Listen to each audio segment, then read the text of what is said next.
गुरुर्ब्रह्मा गुरुर्विष्णु गुरुर्देवो महेश्वरा गुरुर्साक्षात् परं ब्रह्मा तस्मै श्री गुरुवे नमः। तस्मै श्री गुरुवे नमः। नारायणं नमस्कृत्य नरं चैव नरोत्तमं देवीं सरस्वतीं व्यासं ततो जयमुदीरयेत्। वक्रतुंड महाकाय सूर्यकोटि संप्रभा निर्विघ्नं कुरु मे देव सर्वकार्येषु सर्वदा। अतुलित बलधामं हेमशैलाभदेहं धनुज्वं कृशानं ज्ञानिनां ग्रगण्यं सकलगुणनिधानं वानराणामधीशं रघुपतिप्रियभक्तं वातजातं नमामि। हरे कृष्णा कृष्ण कृष्ण हरे हरे हरे राम राम राम हरे हरे। श्री राधा मेरी स्वामिनी और मैं राधा जी को दास। जन्म जन्म मोहे दीजिए श्री वृंदावन वास। जन्म जन्म मोहे दीजिए श्री वृंदावन वास।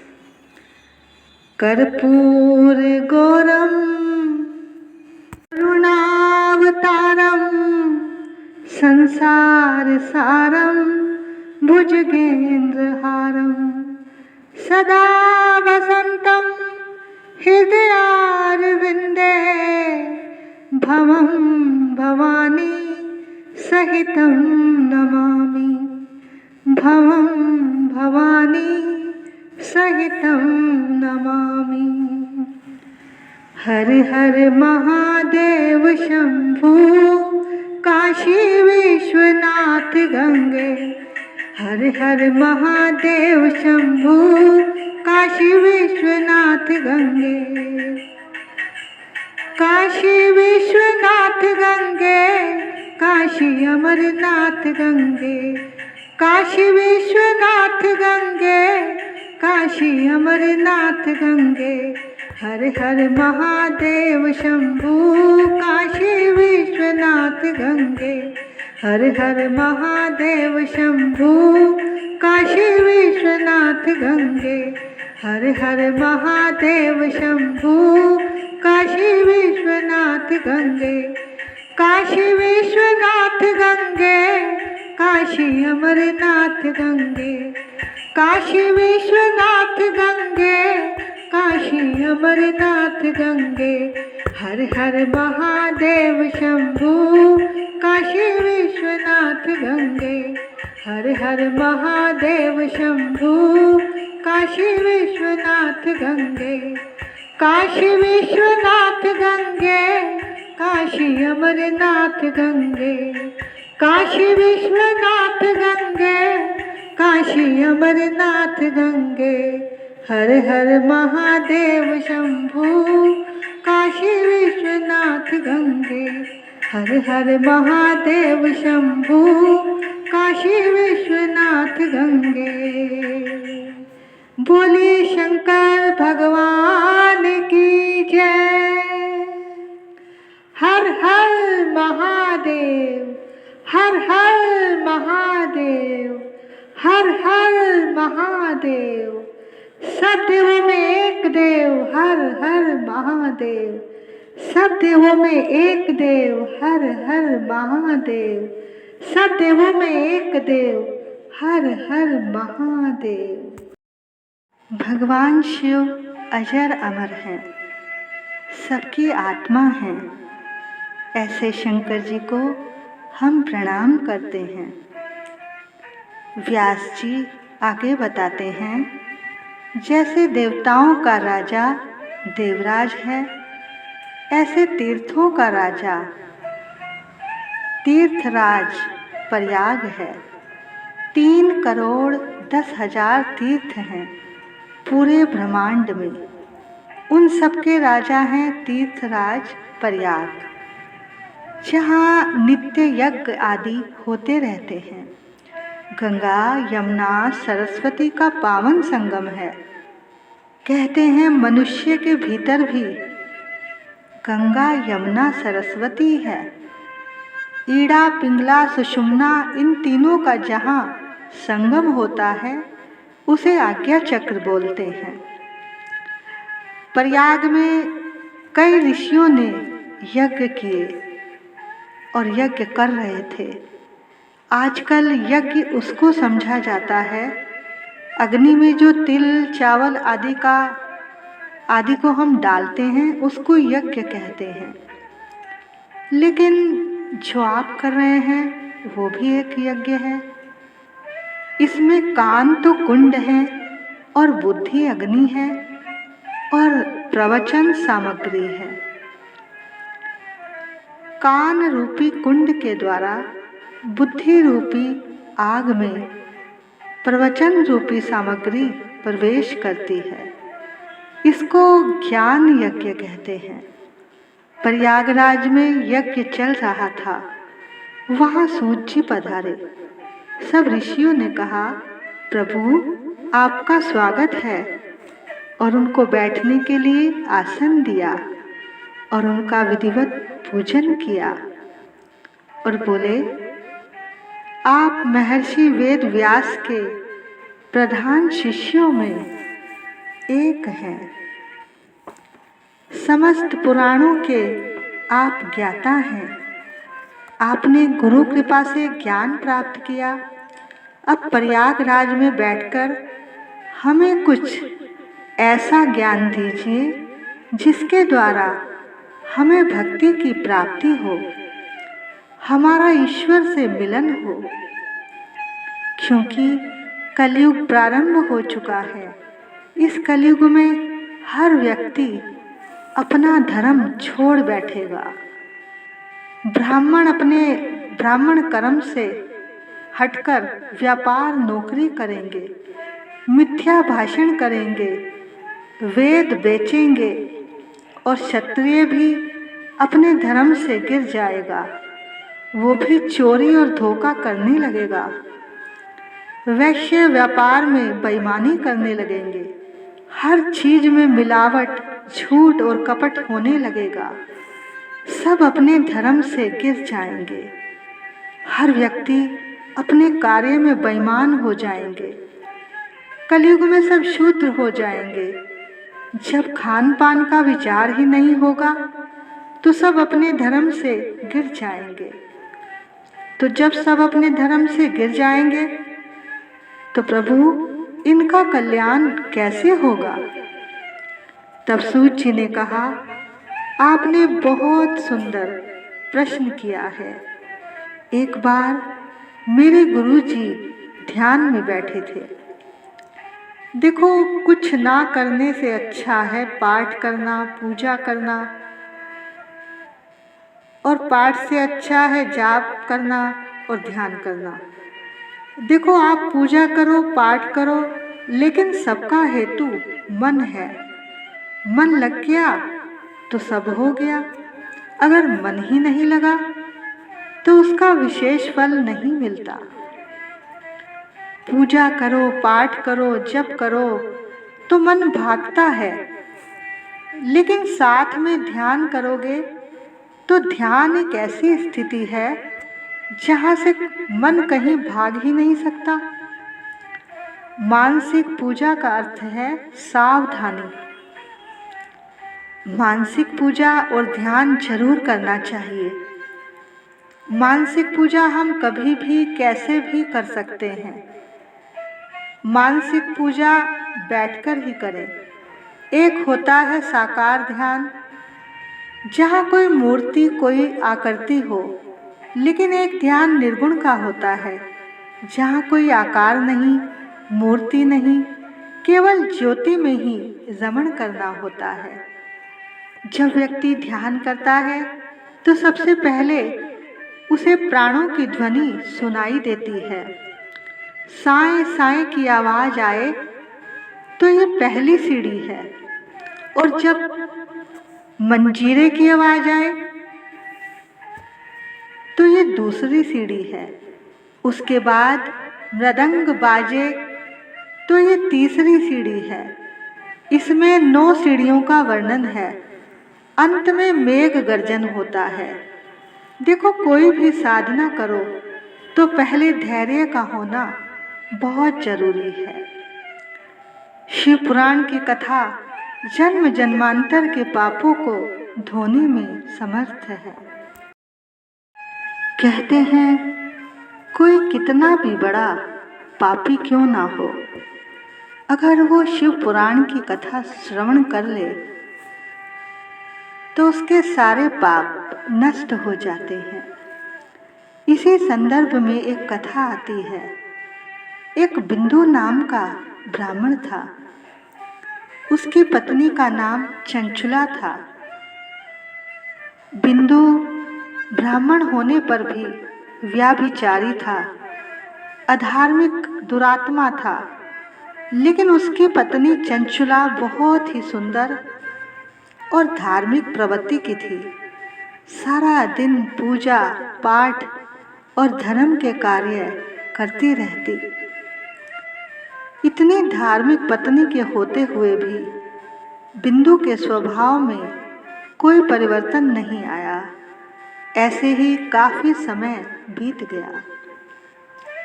चंचुला अपने धर्म का पालन करती रही और जो पति था वो वैश्याओं के साथ रहता था। इस तरह से आगे चलकर चंचुला भी अपने धर्म से विमुख होने लगी। वो कहते हैं ना, जैसी संगति होगी वैसी रंगति होगी। इस तरह से उन दोनों पति पत्नी की बुद्धि खराब हो गई। दोनों ही गलत कार्य करने लगे, क्योंकि दोनों की बुद्धि निर्मल नहीं थी। अगर बुद्धि निर्मल होती तो ऐसा कार्य न करते। चंचुला भी अब पर पुरुष से प्यार कर बैठी। अब कुछ समय बाद बिंदु की एक सर्प के काटने से मृत्यु हो गई। देखो, जो पाप कर्म करते हैं वो जल्दी ही मरते हैं और उनकी मौत भी बड़ी दर्दनाक होती है। अब चंचुला अकेली रह गई और वो बूढ़ी हो चुकी थी। अब एक बार गांव के लोग तीर्थ यात्रा पर जा रहे थे। वो भी चल पड़ी गोकर्ण तीर्थ पर। सब गए, वहां स्नान किया और पास में ही कहीं शिव पुराण की कथा चल रही थी। वहां बैठ गई। वहां उसने कथा में सुना, जो स्त्री पर पुरुष से संबंध रखती है उसे घोर नरक मिलता है। अब ऐसा सुनकर वह कांप गई कि मुझे तो धर्म का पता ही नहीं था, क्योंकि कभी उसने सत्संग और कथा सुनी ही नहीं थी। कथा और सत्संग से ही जीव गलत कार्यों से बचता है। उसे अच्छे बुरे का ज्ञान होता है। अब जैसे ही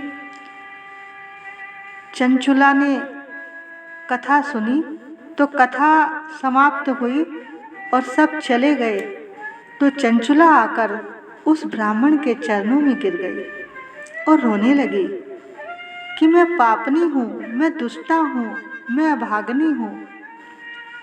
तब उस ब्राह्मण ने कहा, देवी क्या बात हो गई, क्यों रो रही हो? ब्राह्मण देव, मुझसे बहुत पाप हो गया है। मुझे तो पता ही नहीं था कि इसका अंजाम क्या होगा। आपने कथा में सुनाया कि इसका बहुत बड़ा पाप है, और बहुत बड़ा दंड भोगना पड़ता है। आप मुझे बचा लीजिए। तब ब्राह्मण ने कहा, देवी, पाप के बाद अगर पश्चाताप हो तो पाप कम हो जाता है। देवी, अगर तुम अपनी मुक्ति चाहती हो तो एक बार शिव पुराण की कथा को सुन लो। तुम्हारे सारे पाप नष्ट हो जाएंगे, तुम सीधे वैकुंठ चली जाओगी। अब उनके चरणों में बैठ गई। अब पैसे तो थे नहीं पास में, बोली, आप ही कथा सुना दीजिए। तब उस ब्राह्मण ने उन्हें शिव पुराण की कथा सुनाई। चंचुला ने बड़े हृदय से कथा का श्रवण किया। अब उसका ये परिणाम हुआ कि जब चंचुला का शरीर छूटा तो विमान आया, उसको दिव्य देह प्राप्त हुई। वो विमान में बैठकर शिवलोक जा रही है। देवता बाजे बजा रहे हैं, फूल बरसा रहे हैं। बोलिए शंकर भगवान की जय। हर हर महादेव, हर हर महादेव, हर हर महादेव। सब देवों में एक देव, हर हर महादेव। सब देवों में एक देव, हर हर महादेव। सब देवों में एक देव, हर हर महादेव। अब जब वो शिवलोक पहुंची तो उसने देखा सामने शंकर जी बैठे हुए हैं और उनको प्रणाम किया। शंकर जी ने कहा, जो शिव पुराण तुमने सुना है, जिसको सुनने से तुम यहाँ तक पहुंची हो, वो शिव पुराण मैंने ही रचा है। तुमने उसको सुना है, अब तुम सदैव यहीं रहो। माँ पार्वती को भी चंचुला ने प्रणाम किया। तब पार्वती जी ने उन्हें अपने गले लगा लिया और कहा, आज से तुम हमारी सहेली बन गई हो। अब चंचुला माँ अम्बा के साथ उनकी सखी बनकर शिवपुरी में ही रहने लगी। एक दिन देवी चंचुला ने माँ पार्वती की बहुत स्तुति की और उसकी आंखों से आंसू बहने लगे। तब माँ पार्वती ने पूछा, मैं तुम्हारी स्तुति से बहुत प्रसन्न हूँ, बोलो क्या वरदान चाहिए। तब चंचुला ने कहा, माँ, मेरे पति बिंदु इस समय कहाँ है, उनकी कैसी स्थिति है, क्या गति मिली है उन्हें, कुछ ऐसा उपाय कीजिए कि हम फिर से मिल सकें। तब माँ पार्वती जी बोली, तुम्हारा पति बिंदु बहुत बड़ा पापी था, उसका अंत बहुत भयानक था। अनेक वर्षों तक नरक भोगकर अब शेष पाप को भोगने के लिए विंध्य पर्वत पर पिशाच योनि में रह रहा है। ये सुनकर चंचुला बहुत दुखी हुई। उसने माता पार्वती से प्रार्थना की कि हे माँ, मुझ पर कृपा कीजिए और मेरे पति का उद्धार कर दीजिए। कृपया करके मुझे वह उपाय बताइए कि मेरे पति की जिससे मुक्ति हो जाए। तब पार्वती जी ने कहा, यदि तुम्हारा पति शिव पुराण की कथा को सुनेगा तो वो भी सभी पापों से छूटकर मोक्ष को प्राप्त होगा। तब चंचुला ने कहा, माँ, उनको कथा सुनवाने की कोई उत्तम व्यवस्था करवा दीजिए। तब उसकी प्रार्थना करने पर भगवान शिव की महिमा का गान करने वाले गंधर्वराज तुम्बरु को बुलाकर कहा कि मेरी सखी का पति बिंदु इस समय विंध्याचल पर्वत पर पिशाच बना बैठा है, अपने पापों को भोग रहा है। तुम उसको शिव पुराण की कथा सुनाओ। माता पार्वती की आज्ञा से तुम्बरु चंचुला को लेकर विंध्य पर्वत पर गया। वहां जाकर जब चंचुला ने अपने पति की ऐसी दशा देखी तो वो बहुत डर गई। केवल हड्डियां ही हड्डियां नजर आ रही थी। तब तुम्बरु ने उसे बांधकर कथा सुनाई। अब शिव पुराण जी की कथा का श्रवण करके वह पिशाच योनि से छूट गया और शीघ्र ही उसका दिव्य रूप हो गया। उसके इस दिव्य रूप को देखकर चंचुला हैरान हो गई। भगवान शिव का गुणगान करते हुए बिंदु अपनी पत्नी चंचुला व तुम्बरू के साथ शिव धाम पहुँचे। भगवान शिव ने उसे अपना पार्षद बना लिया। इस तरह से चंचुला ने अपना तो उद्धार किया ही, अपने पति का भी उद्धार किया। बोलिए शंकर भगवान की जय, शिव महापुराण की जय। जब सिर पर तेरा हाथ नाथ मैं क्यों डोलूं, नाथ मैं क्यों डोलूं। जब मिल गया तेरा साथ नाथ मैं क्यों डोलूं, नाथ मैं क्यों डोलूं। क्यों डोलूं, क्यों डोलूं। जब मिल गया तेरा साथ नाथ मैं क्यों डोलूं। तू रहबर तो किसका डर है, सब कुछ तुझ पर ही निर्भर है। मेरी बिगड़ बना दो बात नाथ मैं क्यों डोलूं, नाथ मैं क्यों डोलूं। जब सिर पर तेरा हाथ नाथ मैं क्यों डोलूं। ये नैया है तेरे हवाले, ये नैया है तेरे हवाले। पग पग पर अब तू ही संभाले। बस एक टेक भोलेनाथ नाथ मैं क्यों डोलूं, नाथ मैं क्यों डोलूं। जब सिर पर तेरा हाथ नाथ मैं क्यों डोलूं, नाथ मैं क्यों डोलूं। पहुँचा दे कहीं किसी भी तट पर, जीवन घट पर या मर घट पर। सब और है तेरा ठाट नाथ मैं क्यों डोलूं। जब सिर पर तेरा हाथ नाथ मैं क्यों डोलूं। जब मिल गया तेरा साथ नाथ मैं क्यों डोलूं। क्यों डोलूं, क्यों डोलूं। जब सिर पर तेरा हाथ नाथ मैं क्यों डोलूं। जग रूठे या दुनिया रूठे, जग रूठे या दुनिया रूठे।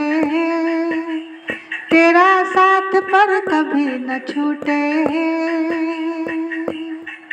अब तू ही है मेरे पितु मात नाथ मैं क्यों डोलूं, नाथ मैं क्यों डोलूं।